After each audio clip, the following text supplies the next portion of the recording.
previously owned homes in over a decade.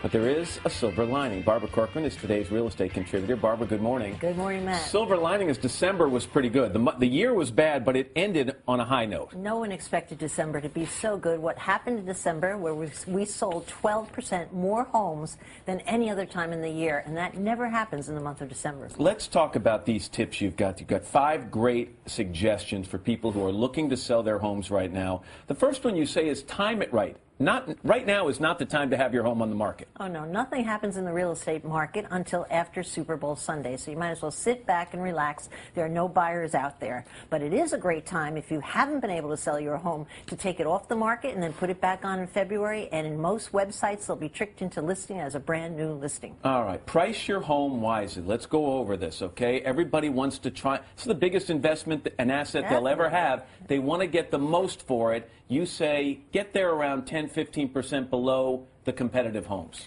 Well, of course, the competitive homes, what they're asking, not what they're selling for. Right. This is no time in this market to build in wiggle room, which is a common sense way that people approach it. You won't get that wiggle room. You have to decide what you can possibly live with and price it right there. But you know what happens. If you put a price on your home and it sells instantly, you're always going to be haunted by the fact, I could have gotten more for that home. It's going to drive you crazy for the rest of your life, but I'm telling you, it's not as bad as wondering why your home just never even sold. All right, this next one is a really good one. Get an inspection of your home before you list it. You've got to get the skeletons out of your own closet before the buyer does. 2 out of 3 deals that buyers walk away from, it's because of a home inspection. They go back and renegotiate the deal.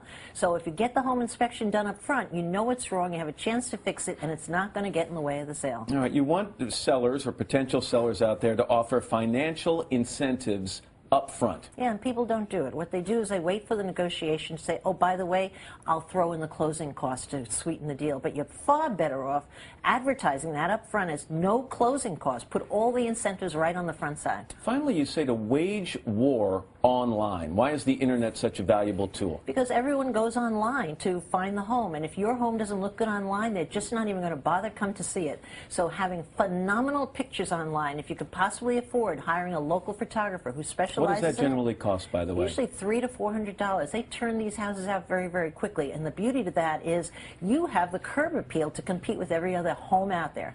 And finally, you say, if you're going to spend a little money to try to help you sell your home, spend it on the 3 key spaces. Of course, and the 3 key spaces, number 1 is the kitchen, surface improvements in the kitchen. Number 2 is the living room, and number 3 is the front facade of that house. So when they drive up, the first thing they see is appealing to the eye. Let me tell you, real estate has less to do with the head and logic and everything to do with the emotion. So if you could hook that sucker in when he's driving up to that house, you're going to have a better shot at the deal. Try not to open the door and say, good morning, sucker. Oh, How no, are you? no. That's not a good way to do it. Barbara, nice to see you. Thank you.